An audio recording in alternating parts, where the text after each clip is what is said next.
The broadcast is now starting. All attendees are in listen-only mode. Hello, everybody. Thank you for joining us for Masterclass 5, session part 2 on managing heat islands, focused on community engagement and action. And this is part 2 of 3 of a 3-part series of webinars on urban heat islands hosted by the Global Heat Health Information Network.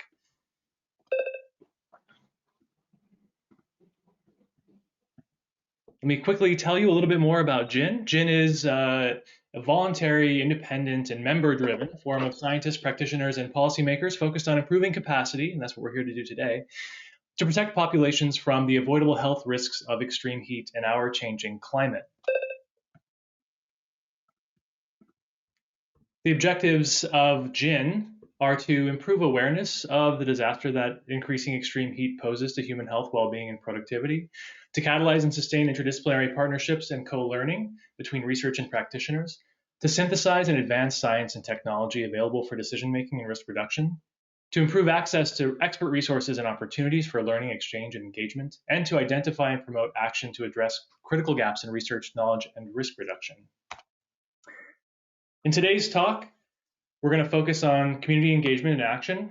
The learning objectives are understanding the multiple complex impacts of urban heat islands, discussing why outreach and engagement are important for issues like this, learning how vulnerable communities can be meaningfully engaged, what the common challenges are and how they can be overcome, and then walking through some case studies of building community engagement through community science. All of these masterclasses will be recorded and posted on our YouTube channel. The slides, question and answer, and other supporting materials will be available on gin.org. And I also want to note that this class is linked with an offering from the NASA RSET group, which is a training on mapping the urban heat island effect that was run in November. So I encourage you to go look at that as well.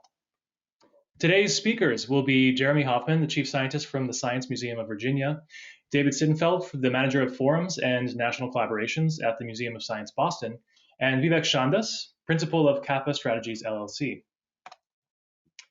After today's session, just a quick note that we'll be moving on to our final part, part 3, on the 2nd of March, which is focused on taking action, where to intervene, and what's most effective, and how we know. And I'm Hunter Jones with the U.S. National Oceanic and Atmospheric Administration, the host for today. And I'm also joined by Chris Boyer, who will be helping out with this. And thank you very much. Right now, we're going to transition over to the first talk. But before we do that, we want to make sure everyone knows how to use Mentimeter. So I'm going to pass control to Jeremy Hoffman. And I'll ask that while I do that, you go ahead and try to go to menti.com and get set up with this code.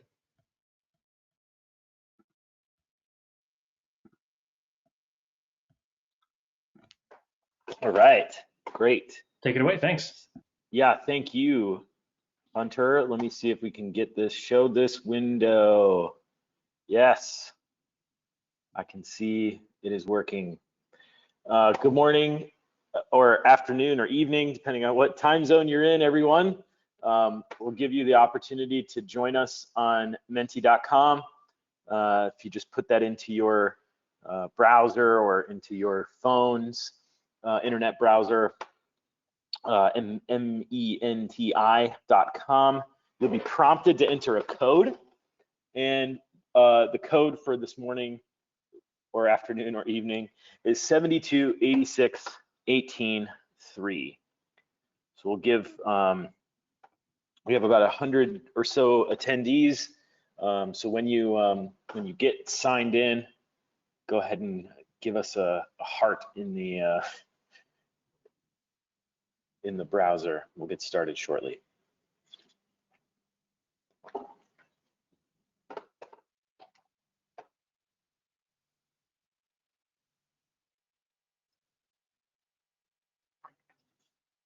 While people are signing on, maybe we can use the first engagement here, the first Menti tool, to get an idea of where you're joining us from. You should be able to click on this map in your browser where you're joining us from today. Show us where you're joining from. Wow. Got some good spatial coverage here. This is really neat.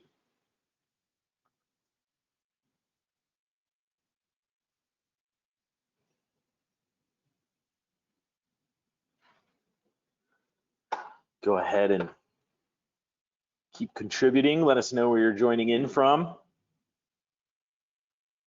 I'm reporting to you live from lovely Richmond, Virginia in the United States. It's the first day above 65 Fahrenheit since early January. So we're definitely enjoying the weather this morning. All right, so we've reached kind of a critical mass in this one. We can see we have a really nice distribution.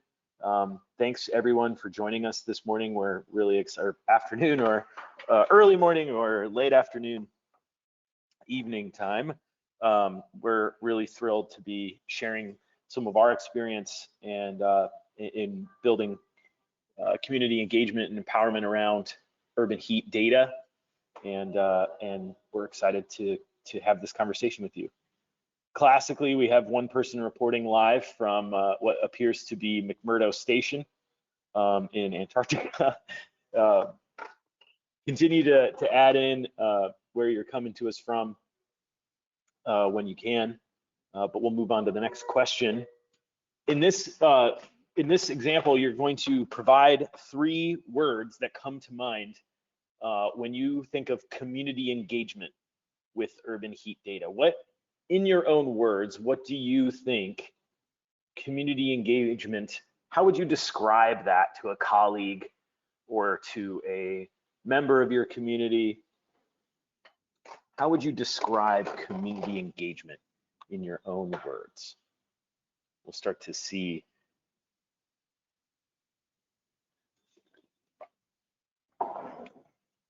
interesting.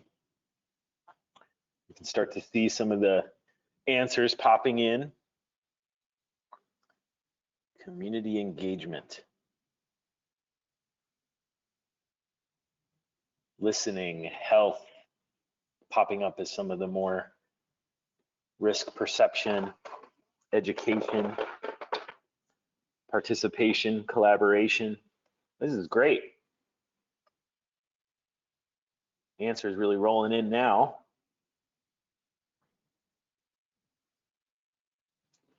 Citizen science, awareness. This is a great word cloud.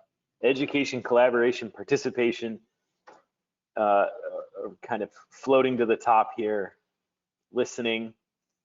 This is great. Thank you for offering your own words. In a similar vein, the next question is about your own perception of urban heat data. So what do you think, in your own words, talking with colleagues or residents or community members, how would you describe the idea of urban heat data being robust? When you think of that term, what comes to mind? When you think about urban heat data, you know, you had that first session a couple weeks ago. What would make urban heat data robust in your community? All right, we're seeing user-based, actionable, application, repeatable, granular. This is good. Ooh, simple, I like that word. Community owned. This is great. As you might suspect, we're using this to prompt your thinking along the lines of what we're going to be sharing with you today. The answer is really rolling in now. Understandable, scalable, actionable, granular. Those are some of the words that are popping up most popularly.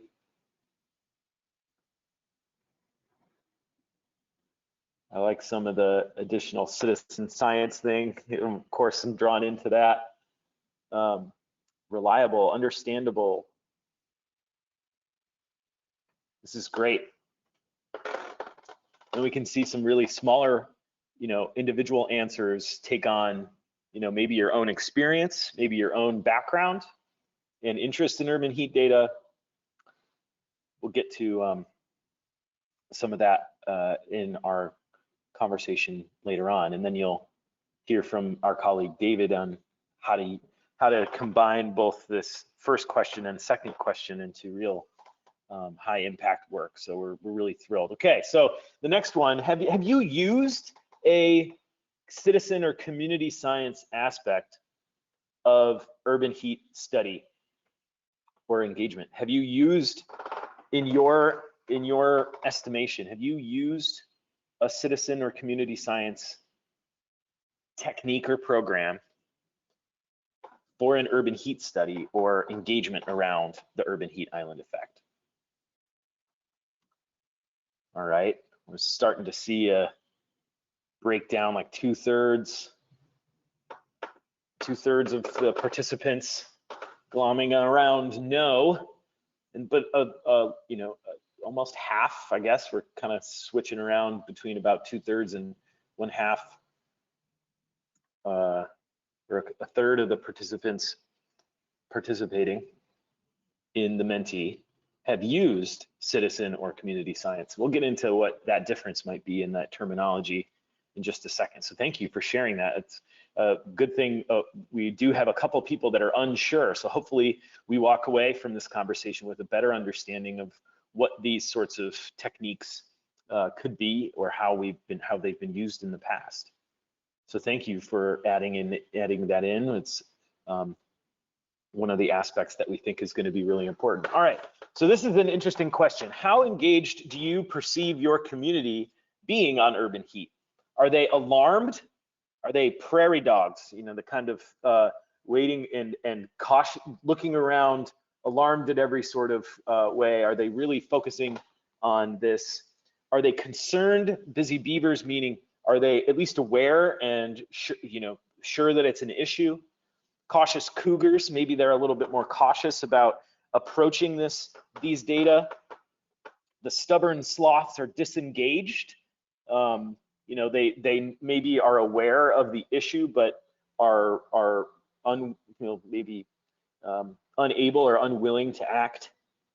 Doubtful and dismissive would be more of like, are they fully not recognizing and even adversarial to the idea of urban heat being an issue? So this is a good distribution, I think, that interesting. We've got concerned and disengaged making up the largest part of the distribution. This is an exercise that we borrowed the terminology from the Yale Center for Communications Six Americas project. And if you're unaware of the spectrum of engagement around climate issues, ranging from alarmed and very serious to dismissive and adversarial to the idea of climate, we've been borrowing it and giving it animal personas. So thank you for sharing that. This is a very interesting distribution. We can see most, the majority falling somewhere in the middle here, with the stubborn sloths taking the majority. So thank you for sharing that with us. This next question, actually, we're going to switch over now to our slides. So thank you for sharing your feedback and participating in that exercise. We'll come back to this presentation, or the Mentimeter, at the end of the event. But now we're going to actually switch over to sharing with you some of the work that we've been doing. And so that was meant to kind of prompt your thinking a little bit, and get you kind of noodling on the idea of community engagement and urban heat. Now we're going to share with you some of the work that we've done over the last few years under our kind of evolving understanding of community engagement around urban heat data. Again, I'm Jeremy Hoffman. I'm the chief scientist at the Science Museum of Virginia, and I'm just introducing Vivek Chandas from Portland State University. He's also principal at Kappa Strategies LLC. And then David Sittenveld our colleague at the Museum of Science Boston. We're really, really thrilled to be able to share with you some of our experience and thoughts on this subject. And thank you to Jin and Hunter for inviting us to give this masterclass. All right, so I think it breaks down when we think about community engagement. There, in the literature around engaged science or science engagement with the public, it really boils down to two extremes on a spectrum. And on the far side of the spectrum of community engagement around science is what's known as the expert model. And this is traditionally, how a scientist engages, or an expert in a field engages with the public as kind of a, coming to the group or community of interest with their expertise. They are imparting knowledge that the community and residents are expecting and desire. And so sometimes, though, this leads to experts feeling like they're not heard, misunderstood. And with respect to community engagement around urban heat data, this would be, or in some other aspects, kind of a citizen science model, where the researcher is kind of at the top of this triangle. They've developed the questions, they've developed the design protocol around data measurements, the data type. They're responsible for the interpretation and dissemination of all of that information. And so the community and residents are really seen as just additional members of the researcher or scientists or the expert's lab or office, and really just relegated to making observations and not really contributing in any other meaningful way. So that's kind of on the far left. And that's not to say that this is a poor approach or otherwise, but this would be what we would term a relatively low engagement approach. On the opposite side of this spectrum, and kind of on the far end, is the kind of a community engaged model.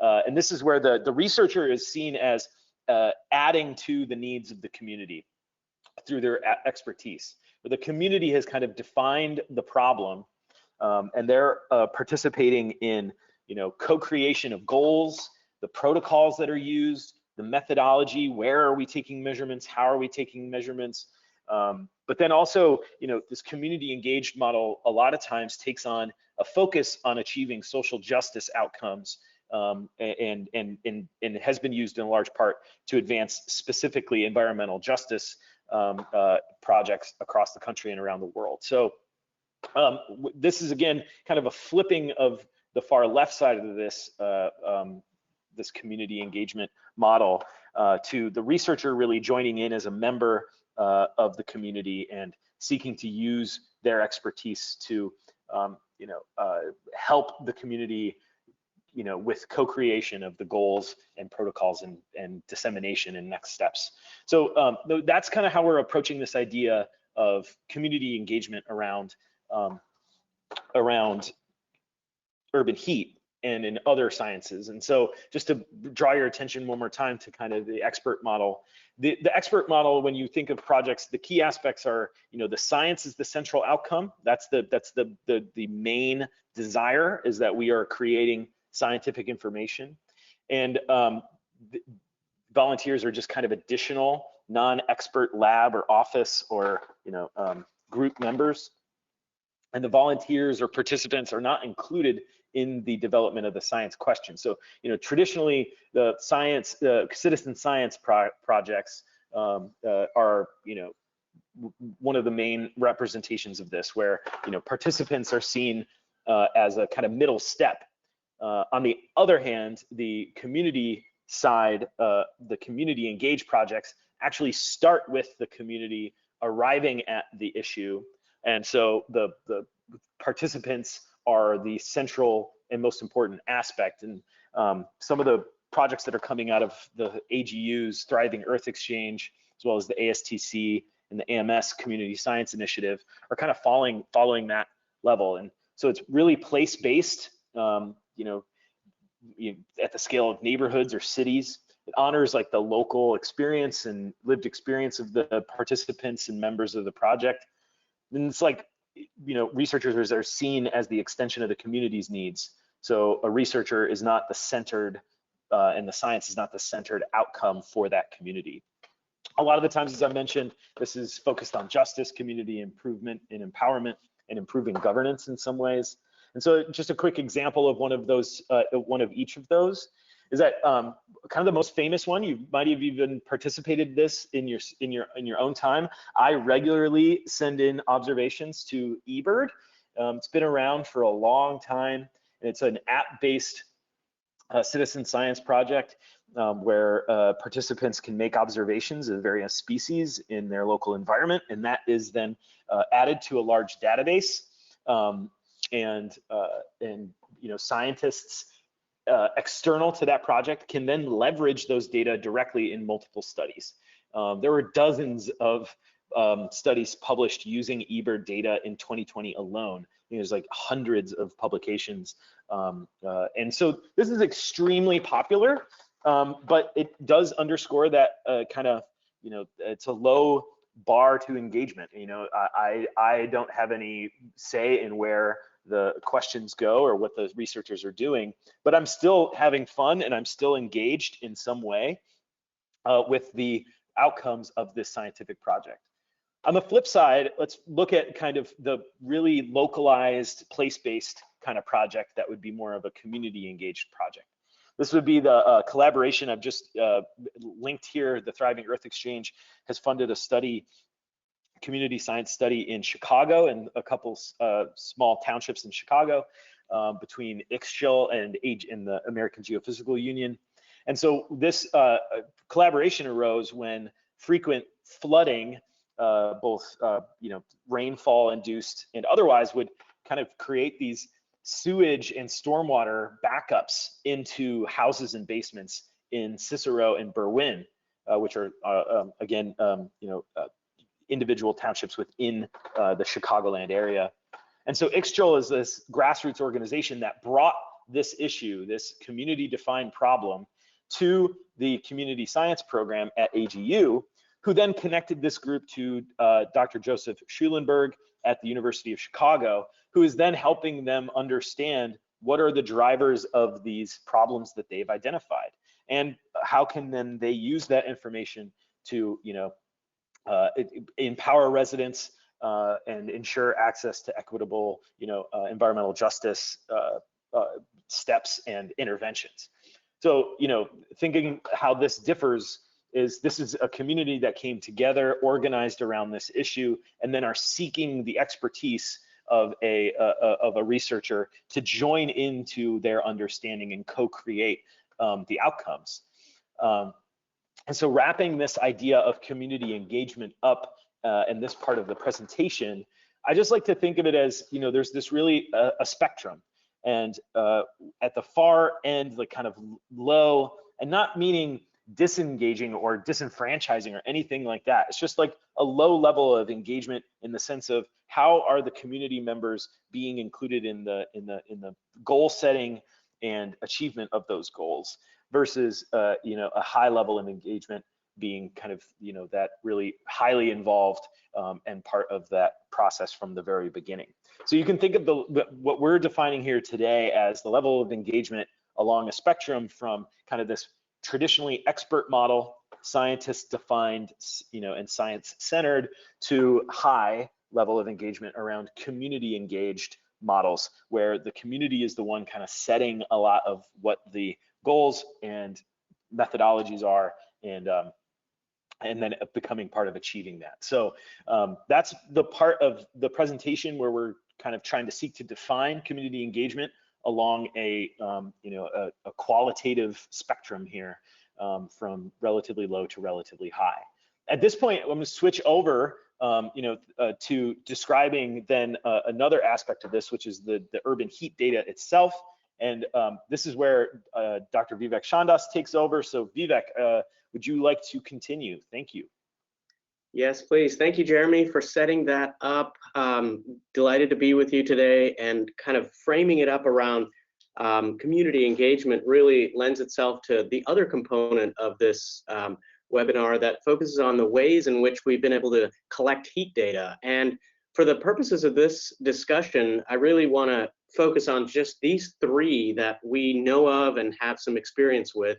And by and large, the vast majority of urban heat analysis, as you've seen from the previous GIN class, as well as some of the NASA discussions that were happening last fall or last October and November, are satellite based. And we've got satellites from a variety of different space organizations from around the world collecting remotely sensed descriptions of heat, basically using a sensor that's able to pick up on long wave radiation coming off of surfaces that essentially the sun's shortwave radiation hits. And so what we're able to get are relatively exhaustive coverage around the entire planet with satellite-based measurements. That's been around for a long time. It's been published on. It's essentially getting at skin temperature, if you will, of the planet. And there's a variety of different products that are readily available for you to use for assessing urban heat. Another area where we've seen researchers and organizations start to draw on heat data are these ground stations. These are often about a handful of these are in a metropolitan area in North America and maybe parts of Europe. There's stations that are set up that essentially capture a variety of different measurements, not just heat. They tend to also be able to capture various air pollutants or wind speed and things along those lines across, again, individual locations. These aren't moving in any way. These are in one place. And so that's another area where we've been able to capture a tremendous amount of ground-based information on urban temperatures. And finally, in mobile traverses, these are often the approach where you are actively going out collecting data on some kind of a vehicle of some kind, whether it's a car, a bicycle, walking even. And the idea is to mount a sensor on a vehicle and move that vehicle around at specific speeds in an area, in a designated area along designated routes, and to be able to capture in real time, at least at that sampling period, the temperature, humidity, maybe some other measurements that are occurring as well. There's advantages and disadvantages to all of these approaches. And if you go to the next slide, we can kind of start laying these out in terms of what are some of the strengths and weaknesses of some of these approaches. In summary, what I would say for satellite drive, where I've spent a great deal of time, probably most of my career prior to getting into some other techniques, was based on satellite drive descriptions of land cover, land use, is essentially that, as I was saying, it's freely available. It's seasonally available, meaning you can get it in winter and in summer for your region. You can get it during the monsoon period, during the non-monsoon period. You can get it anytime you're really interested, although there are periods of time that aren't where it isn't fully available. It's not often a daily picture that you get. Landsat, for example, flies around. You can get it about every 16 days. And so there's various strengths in terms of its availability. You can look at, in this case, for Paris, for example, you can see differences in heat, the red being hotter, the blue being cooler. You can actually see differences, intra-urban variability. You can detect that. There's a lot of literature, as we talked about, and there's a potential connection to land use. The red areas might be the more built-out areas, for example. The weaknesses are that since it's getting the surface temperature, it's essentially whatever that material is on the ground, that's what's absorbing the temperature or reflecting the temperature. And so that really can affect what the experienced temperature is, and it can exaggerate what that experienced temperature is because we're getting at that surface temperature. They're often, these are pictures taken from space often, and what we're seeing is that the cameras, while they're getting better in resolution, the pixel size is often relatively coarse, and we're getting, even with techniques like pan sharpening and various approaches, we can get down to 30-meter grid cells for these. Think about your digital camera and the pixel sizes in there. And these are really large pixel sizes, 90 meter, often majority of them are about 1 kilometer. Which can, as we'll talk about, be challenging for thinking about interventions in specific locations, such as tree greening programs, such as changing the reflectivity of roofs and things like that. Those coarse pixel sizes could make it rather challenging. And again, you're getting rooftops, roads, tops of trees, and you're not really getting at that street level temperature, or at least the experience that you and I would have rolling or walking around on a street. And of course, there's the differences between land covers. It's a very sharp line. When you have a roadway right next to a grassway, those two tend to be very distinct differences. The grass will be often, if it's watered a lawn, it'll be much cooler than the immediately inches away road, if you see those immediate differences, and that can complicate the way we're able to distinguish what's happening exactly in a place. And then finally, even with this satellite imagery around for a very long time, we're still seeing very slow translation to policy. And so that suggests that we might need to be thinking about other techniques as well. If you go to the next slide. Ground-based approaches or near surface urban heat data are also somewhat also have strengths and weaknesses. And just to be fair, the idea here is, as Jeremy was getting at with community engagement side, there's a lot of ability to engage communities in their place for collecting these data. There's a sense of civic legitimacy, as we call it, with the scientific process and the results. It's not some robot in space taking pictures. It's people out using instruments collecting temperature, humidity data, or it's a station that you can go visit, a ground stationary weather apparatus where we're able to actually see it, look at the real-time changes in temperature, humidity, wind, etc. And that adds a level of legitimacy to the potential outputs. And so arguably that is a strength. And we also have much higher resolution. Stationary sensors, for example, you're seeing exactly what's happening in that spot. And with stationary sensors or mobile sensors, you can get not just one snapshot in time like you would with a satellite, you would get a full diurnal profile of temperatures. You can, since you're either going out doing mobile traverses multiple times a day, or you're looking at the data coming from a stationary sensor, you can see that coming in at every 15 minutes or every hour or every several hours, as it might be. And then the policy applications are very evident because you have a real civic legitimacy, you have communities that are engaged in this work, and then you have a real air temperature that you're working with as opposed to a discrete land cover based temperature. And then finally, a set of weaknesses. It requires a little bit of effort. Getting a station set up, a stationary weather sensor station set up, or getting a community together to go and do this work, as you'll hear from David Sittenfeld here in a minute, about what it takes to do this. It might be a weakness, though it also arguably could be a strength, because you're essentially getting communities to learn about what's happening immediately surrounding you. And it's not free in that sense. It takes time or cost to be able to go out and do this. Not yet available are seasonal. We're so far just doing summer, essentially hot days of collection, but one could argue that in wintertime, the individual stations are probably still collecting data. Clouds or rain can create delays. This is similar with satellite-derived images as well. With clouds, it can obfuscate some of the temperature. And then finally, generalizable models. If you collect data in one place, is it generalizable to a place nearby? We're still working on a lot of those research questions that still need to be addressed. Next slide, please. And so similar to what Jeremy was setting up with the engagement, low level of engagement and high level of engagement, we can do the same thing with the robustness of data. And similar to what you did with the Menti description of all the different words that you were using, we could say that this was really about the actionableness. The high level of robustness would be actionable, would be scalable, would be understandable, would be repeatable, granular. All the words that were coming up in or many of the words that were coming up in your description, we could say is really part of the robustness of this data. It's not a technical term, robust, but it is something that we want to try to capture.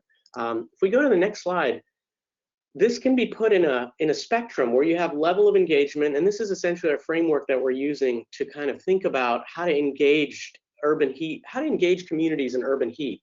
And as we're coming up about the halfway point in the discussion here, the level of engagement from low to high and the level of robustness from low to high, we can think about going from D down here in the bottom right, where it's a mediated discussion where you're engaging communities and talking about heat, talking about goals, how to reduce it.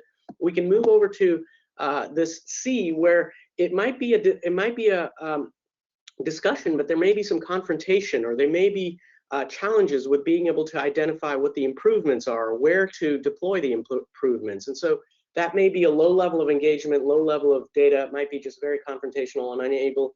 It might be, for example, the groups that I had identified your specific mentee as kind of head in the ground ostrich, if you will, in the C here. And then B, we're getting into more data, but not really much engagement. We're really talking about expert knowledge. This is often where remotely sensed data are used for urban heat, where we have specialized knowledge without a lot of stakeholder input. These are satellites taking pictures, and we're using those to essentially develop policies or move forward on heat mitigation strategies. And then finally, in this area of robustness of data, combined with a high level of engagement, we're really able to come to consensus, identify problems, goals, and start talking about implementation using a very using a scientifically defensible evidence base to move forward. And so if we go to the next slide, we can take the same framework and look at a whole series of different urban heat community engagement projects and array them, like for example, the Globe project, the Icy Change project, the Throwing Shade project, the Kappa Heat Watch project, the Citizen Science Urban Microclimate project, on down all the way to the Urban Sustainability Directors Network Game of Heat. There's several of these that we've been able to just sample. This is not an exhaustive list. These were just ones that we were able to quickly and see literature on some of these. And we wanted to take these and array them across this framework that we're essentially setting up with level of engagement robustness. And if you go to the next slide, you'll see each of these icons on the far right being placed in somewhere in this specific set of axes of data and engagement. And by and far, the vast majority of these existing urban heat community engagement projects are high level of engagement, relatively lower level of robustness of data. And that's either because, or that's likely because the data sets are either in one location, and they're not really providing spatially exhaustive descriptions, or they're taken indoor versus anywhere else, and so what you're getting is indoor air temperature or indoor humidity, or you're getting something right outside someone's home, or you're walking in one city block. And so the robustness of data may not be as granular or scalable or simple as we would necessarily like to have in the robustness. Whereas there are others, none of them fall so far, and I think very encouragingly, none of them fall into the low engagement, low robustness in quadrant C. We were able to assess a few that did fall into B, where it is largely, things like the climate engine, which is a very much interactive, web-based, downloadable, satellite-based data set, which really, again, falls into not really engaging communities, but very much robust data. Anywhere around the world, you're able to go in and pick up on urban heat data. And then there's a few that really fall into this A category, where we have the Kappa Heat Watch, and then we're also seeing the other ones like the Suwon City Heat Map project, that also falls in there. And then the Citizen Science Urban Microclimate project also falls into this higher level of engagement as well as robustness of data. And so with that framework, I'm gonna go to the next slide. I wanna kind of turn it over to David Sittenfeld, who's at the Museum of Science in Boston, to kind of put some of this together in a real world application of how communities were engaged, as well as the data were used for addressing a project called Wicked Hot Boston. David. Thank you so much, Vivek. That was fantastic. Again, my name's David, and I manage community engagement and national partnerships at the Museum of Science in Boston. I want to start just by thanking Hunter, Vivek, and Jeremy for inviting me to talk with you all about our experiences in engaging people about extreme heat through community science using the methodologies that they've talked about, which have just been really helpful to us in thinking about all of this. I'm going to talk about Wicked Hot Boston, which was a community data collection and engagement project beginning in the summer of 2019. It's ongoing, as I'll talk about, that has connected the kind of community generated observations that both of the prior panelists discussed with community deliberations about extreme heat resilience trade-offs and solutions. And I'm also going to touch a little bit about how city planners are using these results, because that was a focus that they really wanted me to bring forward about how these kinds of data can be useful to urban planners while doing the kind of engagement that we just heard is important. And I'm going to also end a little bit about how this work is expanding regionally and has helped us a lot in national level engagement. And just to say that the work was a partnership between the Museum of Science, SciStarter, which is a huge citizen science organization, and Northeastern University, and supported by NOAA. I'll talk a little more about the support later. Next slide, please, Jeremy. So I know this is a complex diagram, but because Jeremy and Vivek did such a wonderful job talking about the different kinds of engagement that you can have here, I just wanted to say that this kind of work connects to long-term goals and trajectory that we have at the Museum of Science about public engagement and co-creation. Jeremy presented some terrific examples from the citizen science literature, and then you heard very specific focus on heat engagement just a moment ago. But I wanted to go into the public engagement side. This is a diagram that a number of my colleagues at the museum generated as part of an NSF grant looking at dimensions of public engagement, where they analyzed about 200 different education offerings around 3 dimensions. And I know it's hard to see here, but the 3 dimensions are how audiences engage, how experts engage, and the topic. You can look at this in terms of how scientists or experts engage. Are they really just advising on a project? Are they presenting? Or are they in a position to welcome and act on input from members of the community? Similarly, are audiences just listening to experts, or are they actively contributing to scientific research and helping to contribute to the direction of the civic research agenda? And then finally, the topic, are they really just learning about how the natural world works or the process of science, or are they getting towards where they can help to inform politics and policy and where the science is going in terms of the kinds of things that we investigate? So that connects really well with what we heard about co-creation in the citizen science literature from Jeremy, and the kind of community science that Vivek has just described is really in line with the sort of engagement that we've been targeting in our institution and that I'm interested in personally, and is connecting really well to a lot of work we've been doing at the local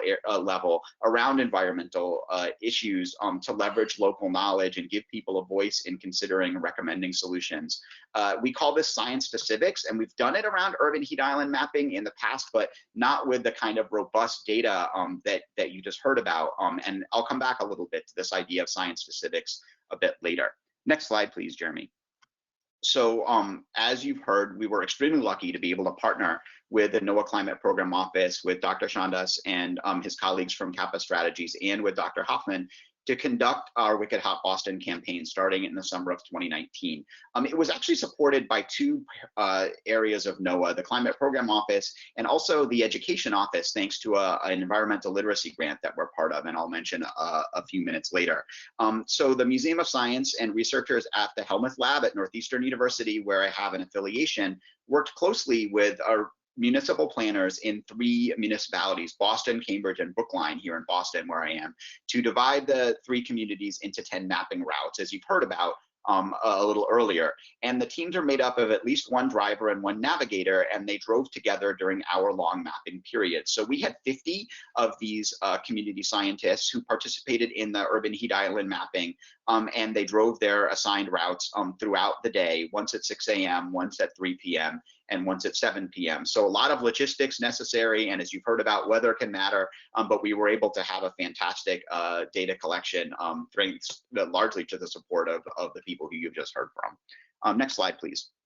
So I don't think we have to dive too much into the findings here, but I just wanted to say that these high resolution rasters are really a wealth of information. And I'll talk more about the ways that we're using them in a moment. City planners have been super excited to get and play around with these maps, and the resolution of the rasters is extremely powerful and allows for all sorts of analyses that we don't have time for, but I'd be happy to talk about in more detail later on.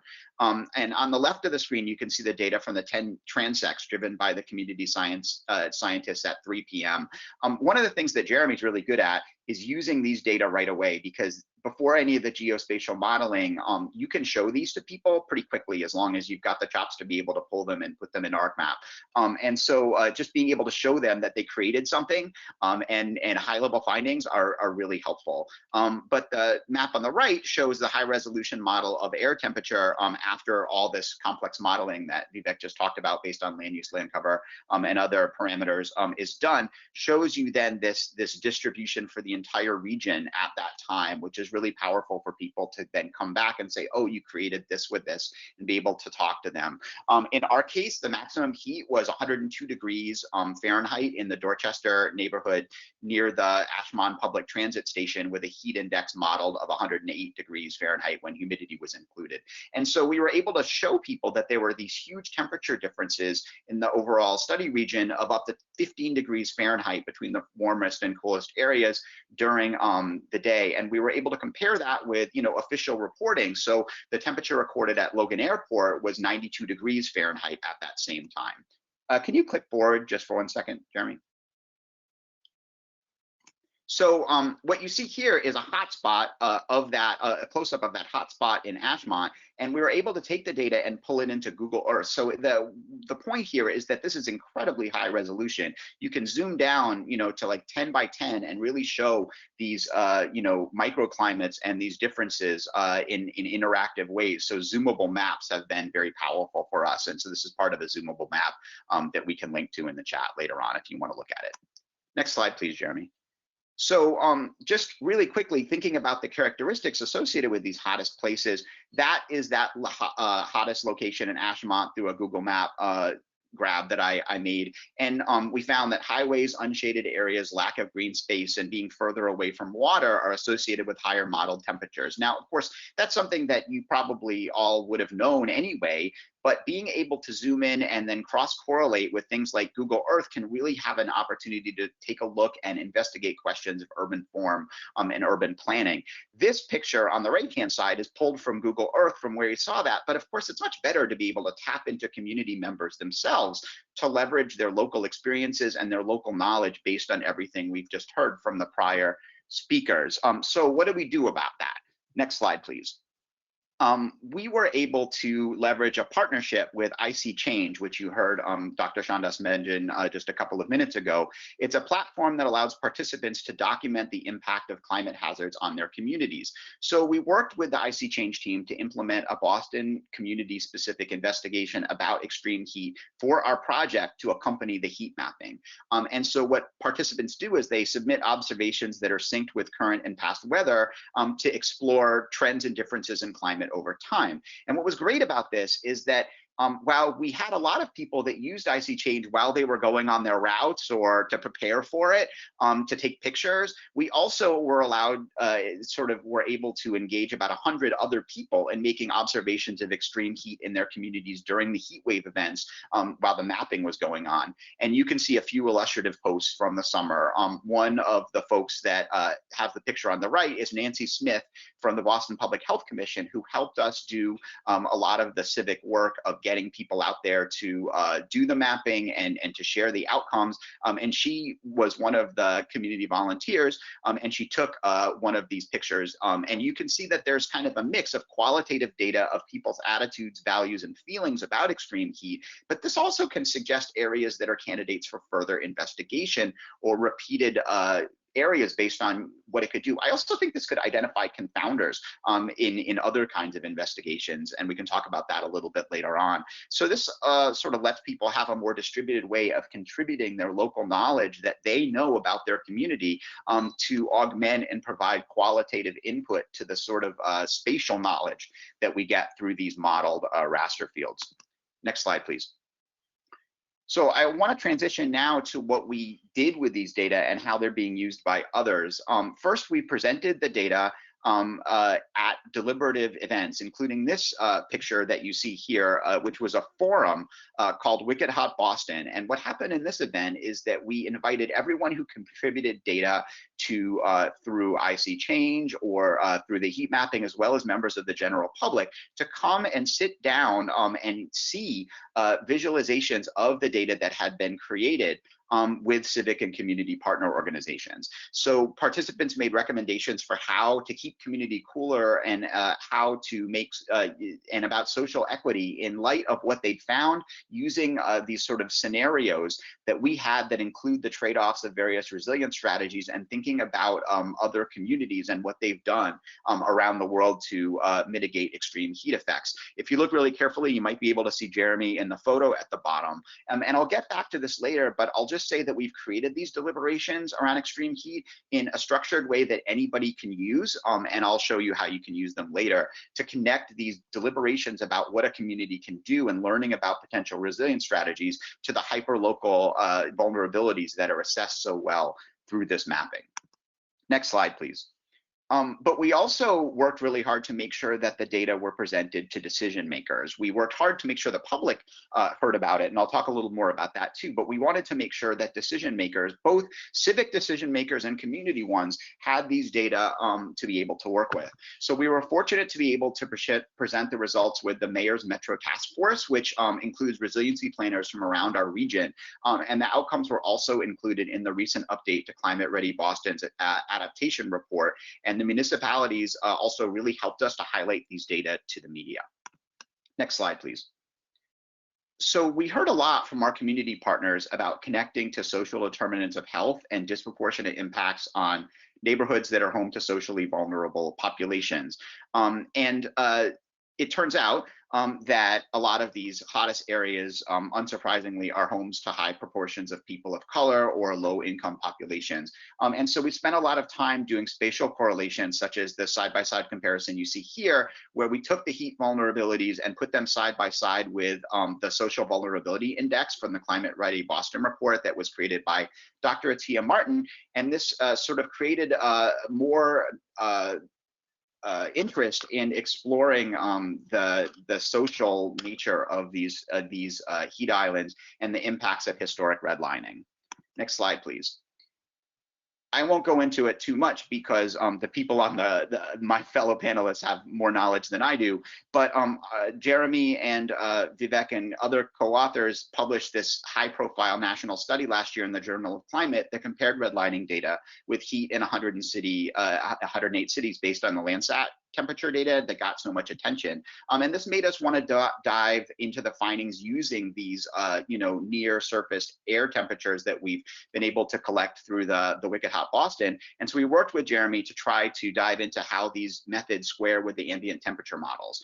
Next slide, please. I won't go into it too much, but the data are quite compelling to look at the heat impacts of these discriminatory historic redlining practices. We see clear and compelling correlations between areas that were historically redlined and these hot zones.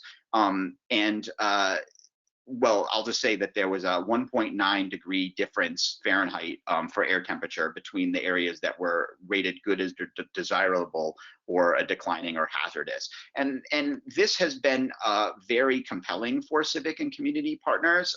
They want to do more with these data. We've been exploring them, and it's guiding some of the work that we're doing for public engagement. I just have a couple slides left. Next slide, please, Jeremy.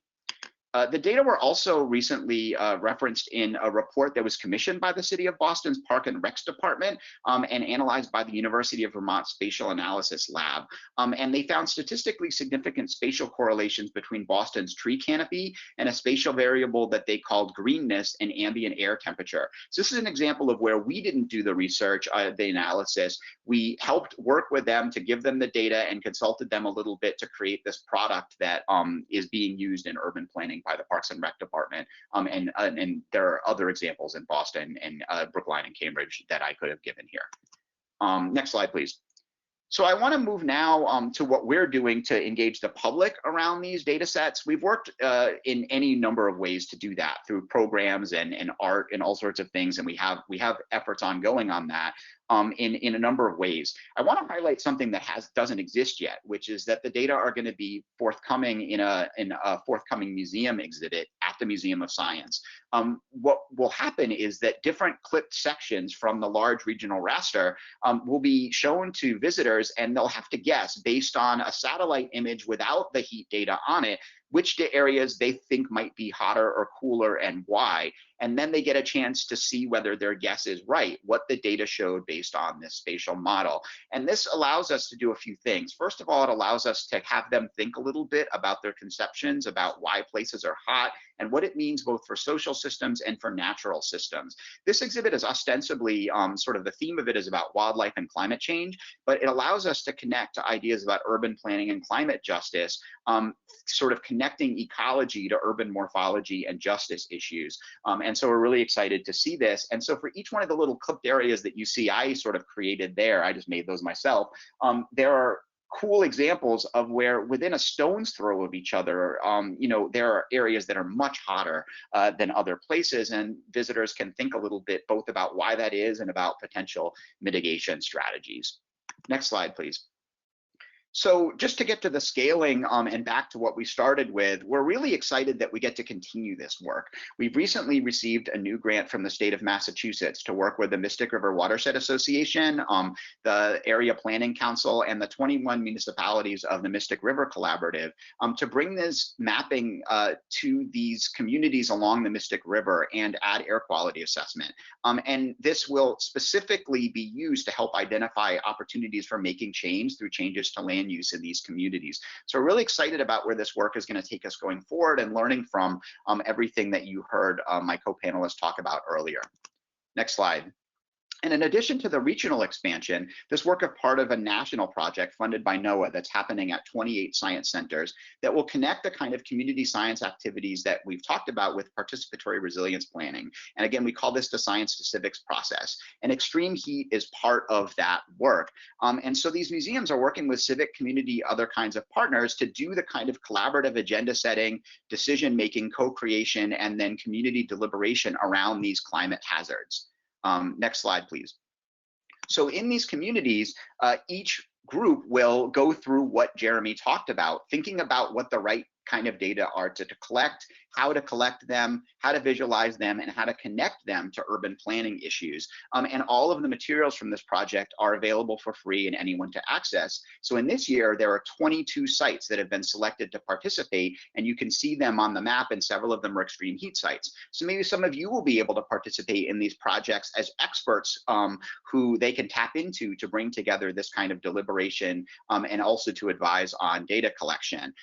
Two last things I'll say. One is that the Museum of Life and Science in Durham, North Carolina, which isn't on this map, just completed a civics to science activity around all 4 hazards, but they have been selected by NOAA Climate Program Office to do heat mapping. So they're going to be doing all of that. And Max Colley, who's organized that, has a fantastic article that came out this morning in Discover magazine describing his experiences. So I can share that in the chat. And finally, I want to get back to Jeremy, because he has a NOAA grant that he just got to create these kind of community deliberations around the community engaged work that he and his colleagues in Richmond have been doing on flooding and extreme heat. So there's some really fantastic examples that Jeremy and Vivek have been pushing forward for how to do this iteratively in kind of a cycle way that you can see I've depicted in the upper right-hand corner for the science to civic process. And I think there's a lot more to learn from these folks. Last slide, I just want to thank NOAA and my co-authors, and thanks to the organizers for having me. I really look forward to the conversation. Wow, spectacular, David. And you know, we were so thrilled that you were willing to share this most excellent example of, you know, how to marry the you know, the community engagement with the robustness of data presented in our framework. And I hope that the participants on the call recognize, you know, that really what I think David's program shows expertly is how to combine individual aspects of, you know, community engagement and data robustness to create you know, a best fit for their community. So I think it's you know, one thing that we want to make sure is that, you know, there's not necessarily a one size fits all kind of thing.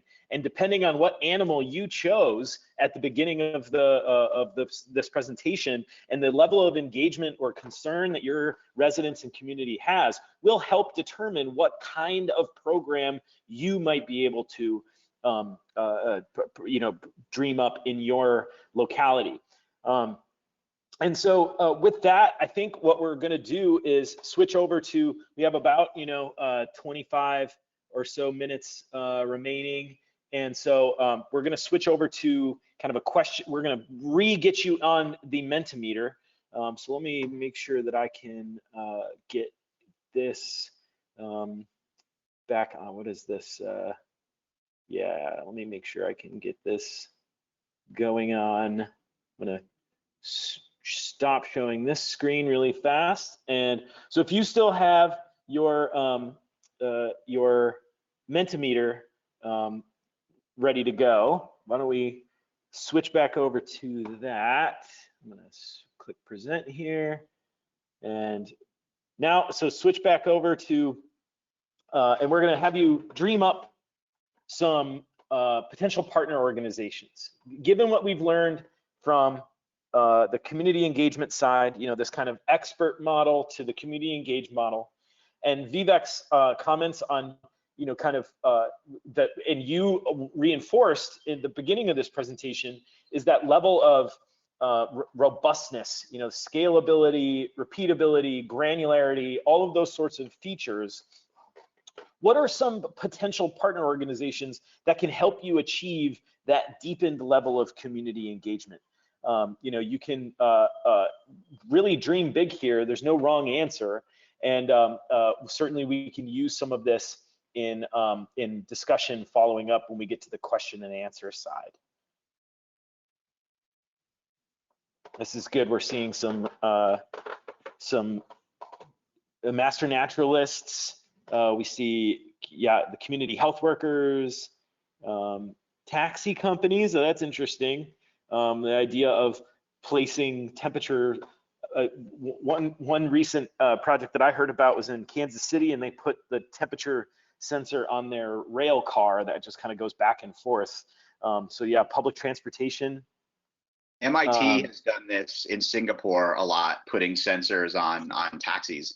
Oh yeah, and they put, didn't they put sensors on their on the municipal waste trucks? Yes, it's the same group, the trash tracker. Yeah.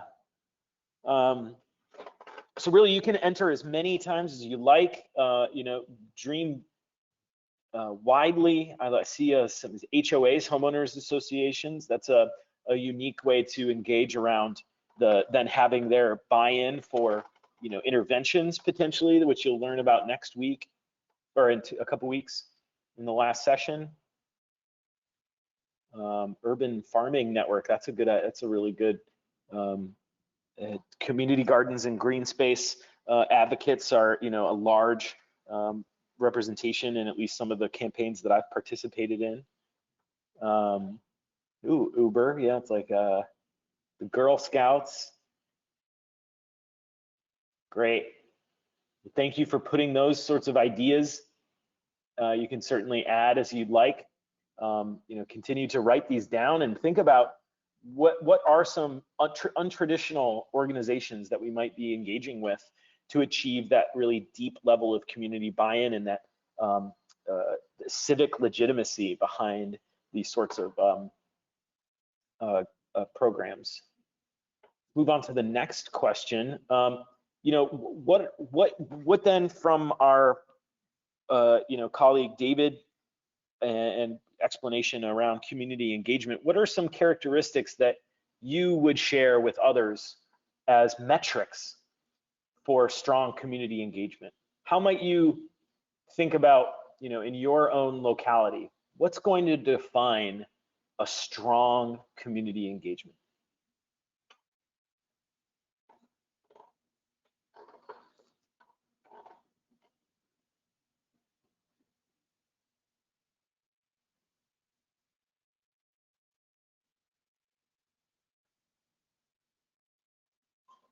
Self-organizing, community determine the goal, people understand the cause and solutions.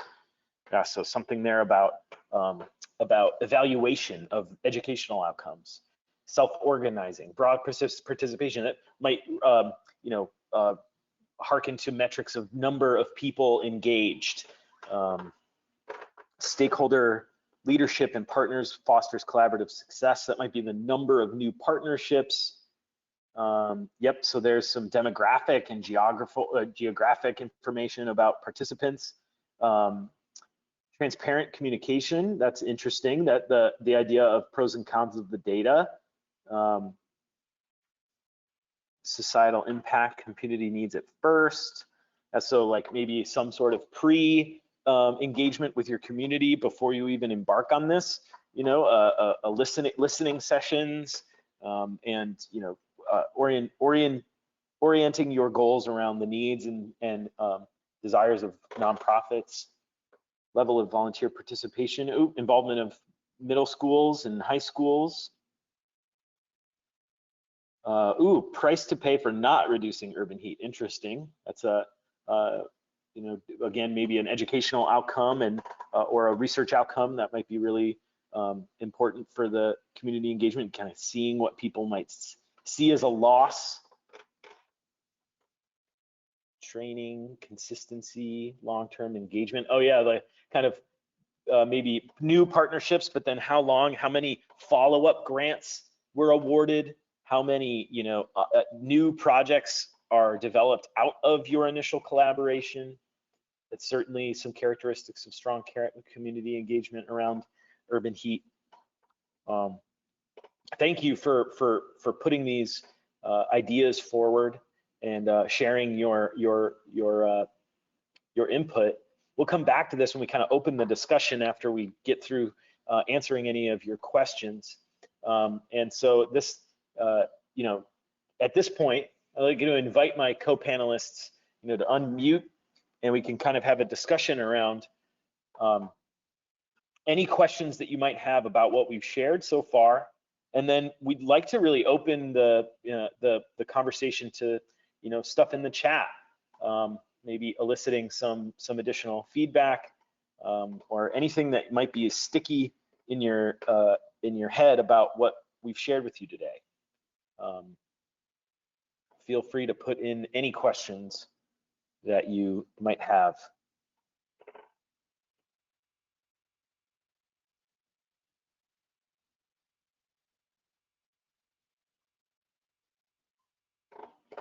We'll answer them kind of as they come in. Maybe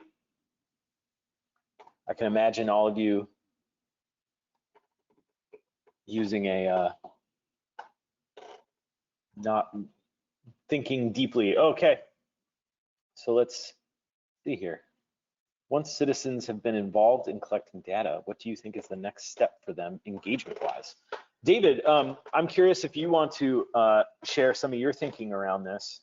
I'll say two things. I think one thing is that I think if we all do it right, they'll know the answer to that, because they will have been included in the plan for why you're doing this and what the trajectory is for the information. The whole idea, right, is to have them have considered the trade-offs of various resilience strategies, the trade-offs of what data can tell us in real time, and to think about that not as a follow-on step, but actually in crafting what you want to know. There are really interesting questions about what these data can mean for communities, not only in helping to inform, you know, what gets done to reduce heat mitigation, but also the data themselves may have impacts, both intended and unintended, that impact communities by virtue of those vulnerabilities now being communicated and available for others to know about. What does this do for insurance rates? What does it do for the availability of people to have money to address these issues once they've been engaged, once they've been identified? So to me, the vulnerability is like part of a much larger process of planning.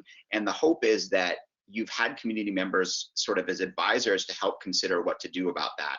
I think we've done that well and not well. And Jeremy's an example of somebody who's being really thoughtful in his new effort about how to do that as effectively as you can be. Yeah, I was going to mention that, you know, it's been involved in collecting the data, and I think we can go back to that initial description of community engagement along a spectrum of involvement. You know, is it more of an expert model program that you are, you know, reaching out to the residents to be, you know, kind of just volunteer, participants that are just collecting the data, or are you really going for that community engaged model, which might have, you know, put them first, their needs, their desires, their dreams, those sorts of, their voice and vision for their community.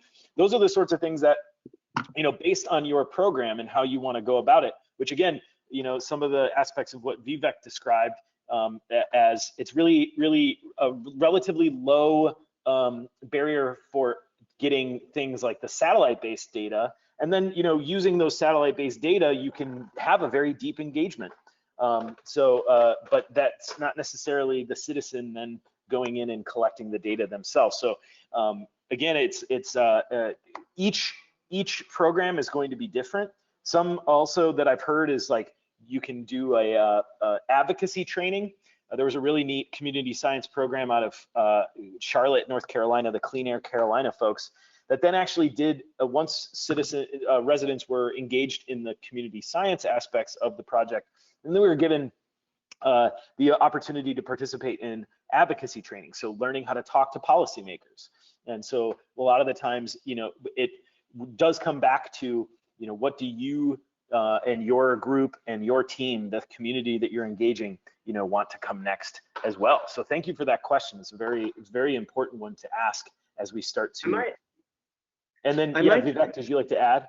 Yeah, I just want to add to that, because in part what you were seeing with David's maps is that that's all regional, and you can actually get much more. I mean, one of the amazing things is you can get very specific in terms of street level to street level differences in some of these applications of doing mobile expansive data collection systems. And we found that when that level of precision is available, people can immediately hone in on their home, their work, their friends' homes, and they can start making the connections between what has happened in my place to create this higher level of temperature versus what's happened in my friend's place or my colleague's place to create a lower temperature. And those conversations are often very generative, and making space in those conversations with the communities on engaging these data for those kind of emerging conversations is really essential for really being able to make the best use and the most engaged level we found with these data. And I'll add just one quick thing to that is different communities, since we have an international audience here, part of what I've seen in the international application of some of these urban heat projects is that in some communities, in some places, some cities, some regions, getting communities to go and collect data may not be socially the most, or culturally even the most expert level of engagement. And it may prevent, in some cases, the application of the data, because they'll immediately be questioned saying, you know, lay people went out and collected these data, wasn't experts, and therefore how can we have trust in these data?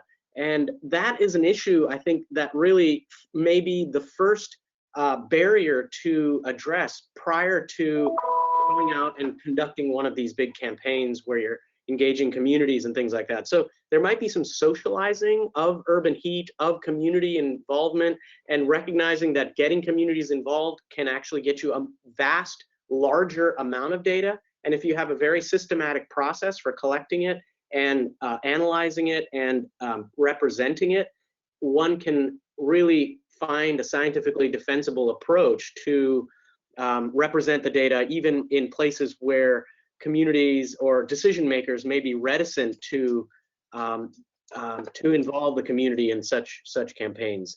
So just a couple of points to keep in mind.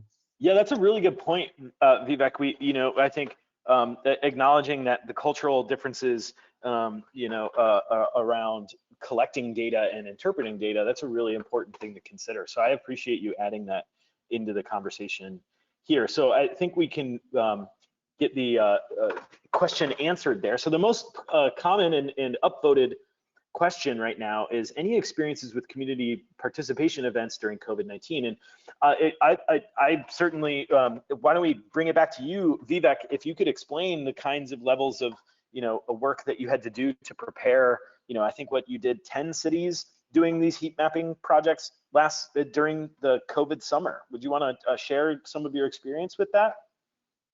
Sure, yeah, happy to. It's an interesting question because it really, every organization had to rethink what they were doing during the pandemic, and now we're having a synchronous event happening around the world. When we're working with communities in the heat campaigns this last year, 15 campaigns went this last year just in the United States, and part of what we were able to do is conduct all the trainings via Zoom or other online system. Last year we used Zoom, and kind of have videos that were essentially training videos for conducting the campaign. Then it's very seamless. And then we are able to ship the equipment to local organizers who then distribute them to participants. And what they essentially ended up doing was we were able to put the equipment, after we sanitized the equipment, we were able to put them in individual kind of sealable parcels. So there were plastic bags that were sealable, very tight seal, and then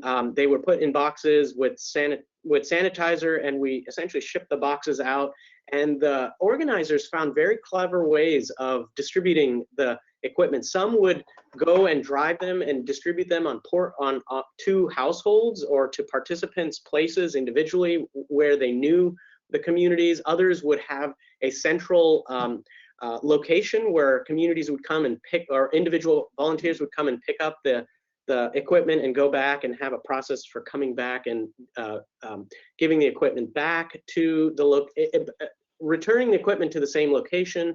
Others would do a hybrid model where they would deliver some of them and they would have others come and pick them up. And so it worked out remarkably well. And it's just really about how much the local community is wanting to go out and collect these data. That's fundamentally what it comes down to.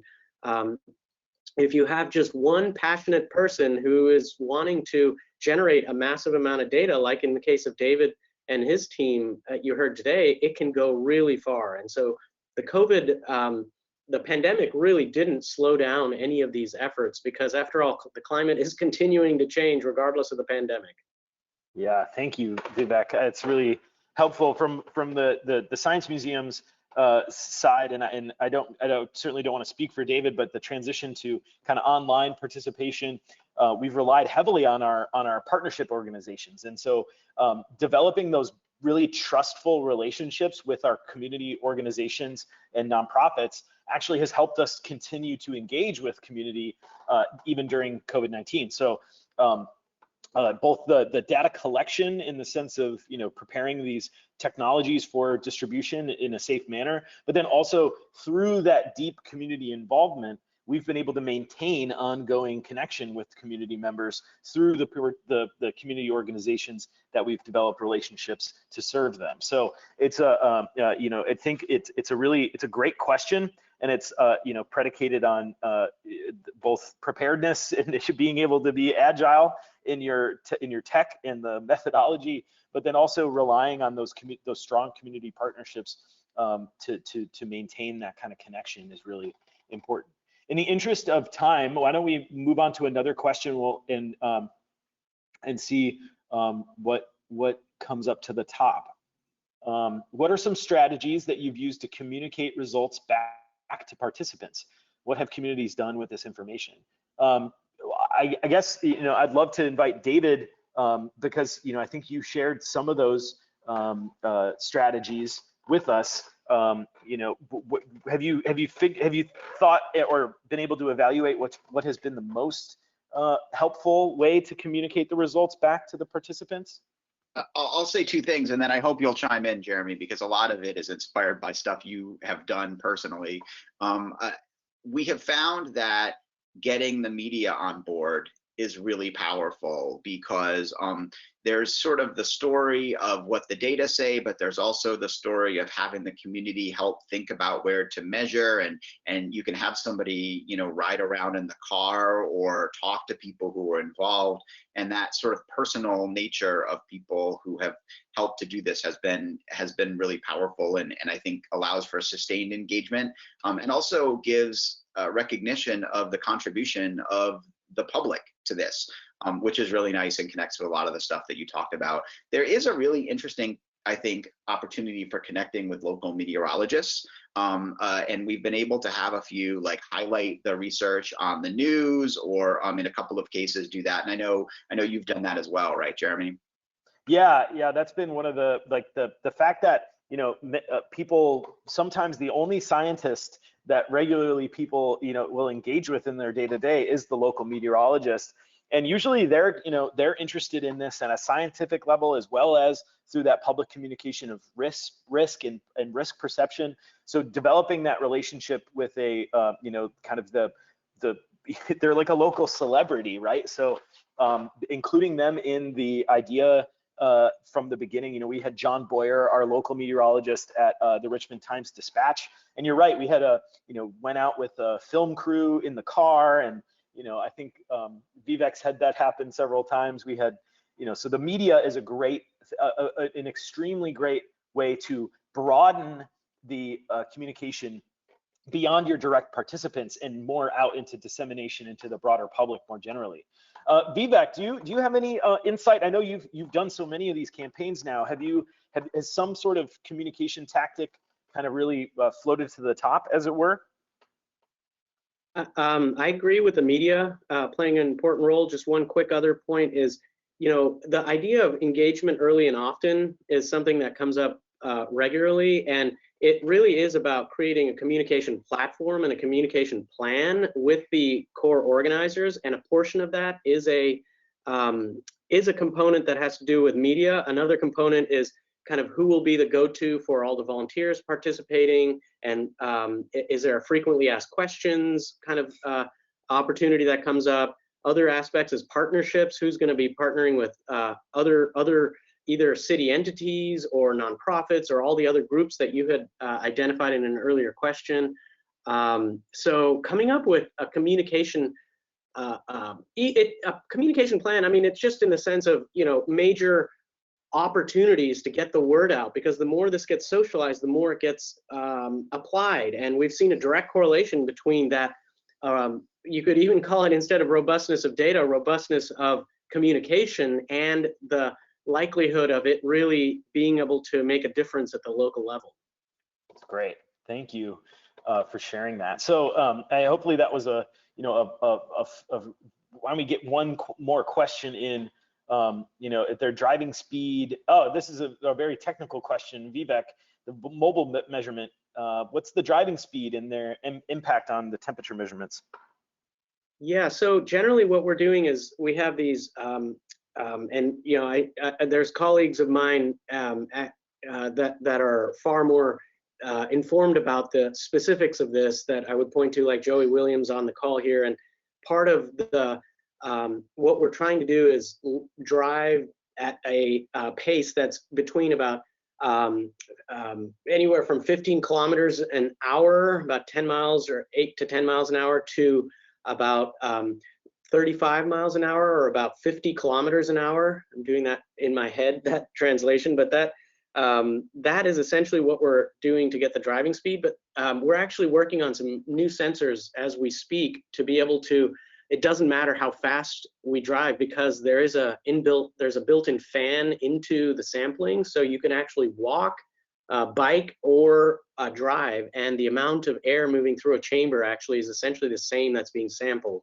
And so that will allow the fan to actually pick up and allow a very exact measurement of air being sampled through a chamber that then doesn't really matter how fast one drives because it's a set amount. It's just an engineering design improvement that we've had in the new sensors that are coming out. That's thank you, Vivek, for that. We're coming up on the last 20 seconds of this, and maybe what we can do is invite Hunter to kind of close us out, and the presenters can take a look at these questions, and we can share out the our responses to the participant list. Fantastic, thank you. Really good questions. I wish we had time to get through all of them, but we will. Jeremy will save them, and we'll see what we can do to address those questions. And if you'll give me a moment, I will put my screen back up and close this out.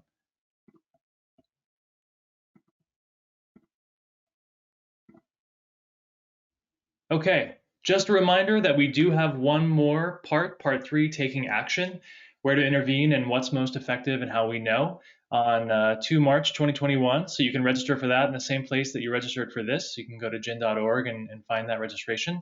Really looking forward to our speakers next time, Edith de Guzman from Los Angeles, and then we also have Mark Sieventrit and Malcolm Eady from Australia, who will be joining us and telling us about some really exciting activities on the ground there.